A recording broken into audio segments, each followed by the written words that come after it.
peur que ça dépasse le poids, qu'on ne veuille pas nous le prendre. Et bon, cette fois, la compagnie aérienne est prévenue qu'il y a un vélo en train moins avec un gros bagage puisque c'est plus lourd à porter, donc les manutentionnaires ne jettent pas le carton comme on jette un sac. Donc ça c'est peut-être un avantage pour le vélo.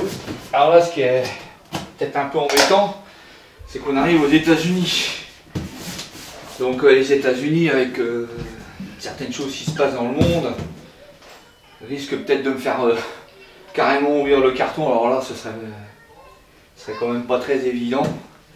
Et donc j'espère qu'avec leur rayon X maintenant, ils voient très bien que c'est qu'un vélo et que de l'équipement et que j'aurais pas besoin de tout enlever avant de faire la dernière escale sur Anchorage. Donc dans le carton, il y a le vélo, les sacoches, le matériel de réparation, quelques petits équipements aussi.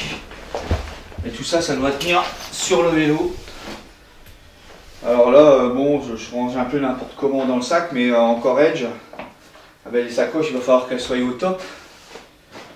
Et que tout doit être rangé correctement. Ça me change parce que moi j'ai pas l'habitude de ranger quoi que ce soit. Donc il y a le nom de l'hôtel où je resterai 3 jours et au moins on saura qu'on doit amener ce bagage là s'il y a un souci quoi. Donc je l'identifie d'un côté et deuxième côté également. Les deux côtés, qu'on puisse bien voir mon nom et l'adresse de l'hôtel où j'arrive en Alaska. On doit être identifiable, hein. Les bagages là, il y a 2 escales.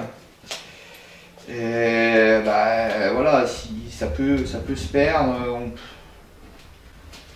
Mais bon, ça m'est déjà arrivé. Et finalement, 2 jours après, on récupère le bagage. Les moyens de communication du voyage. Donc ça, c'est un smartphone qui va me servir à communiquer surtout sur l'Alaska, où il y aura plusieurs points Wi-Fi à plusieurs endroits. Donc pouvoir envoyer quelques photos.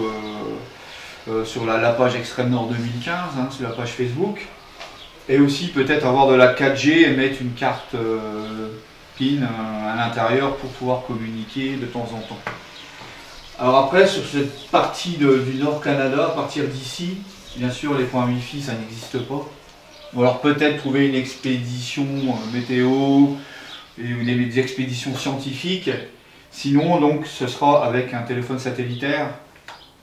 Avec ça qui capte l'intégralité de la planète par beau temps, c'est-à-dire qu'il faut quand même qu'il n'y ait pas de couverture nuageuse. Et donc dans cette partie-là, je pourrais échanger et donner des informations par SMS. Donc sur le téléphone satellitaire, il y a une touche ici, là, une touche SOS. Vraiment en cas de gros danger, de gros problèmes, surtout bon, il faut être blessé. Donc d'appuyer sur cette touche qui donne automatiquement ma position GPS, et donc on peut intervenir à l'endroit où je me trouve. Hein, donc voilà, c'est un gros investissement, mais en même temps, dans ce genre d'endroit, il vaut mieux avoir un téléphone satellitaire. Et bon, le petit appareil photo là, qui va me servir cette année pour les films et les photos. Donc j'ai pris un zoom un peu plus puissant, parce qu'il y a quand même pas mal d'animaux, et donc j'ai investi dans un nouvel appareil photo pour pouvoir rapporter des images à tout le monde et voir un peu ce que j'ai vu, quoi. Donc on refait une fois le trajet peut-être. D'entrée, voilà, j'avais prévu de monter directement au cercle arctique. Petit changement de programme, je vais faire une petite courbe, alors petite entre guillemets, puisqu'il y aura plus de 1000 km avec cette petite courbe. Parce qu'ici il y a une partie de glacier, une possibilité de voir peut-être des orques à un moment donné. Donc j'ai décidé de faire cette boucle. Et retour sur l'itinéraire prévu et monter sur l'océan Arctique. Ensuite, suivant la possibilité, aller sur et revenir sur mes pas pour partir sur le Grand Nord canadien. Puis là, bon, c'est l'inconnu à partir de Inuvik. Jusqu'ici, on ne sait pas du tout comment ça peut se passer, on verra bien.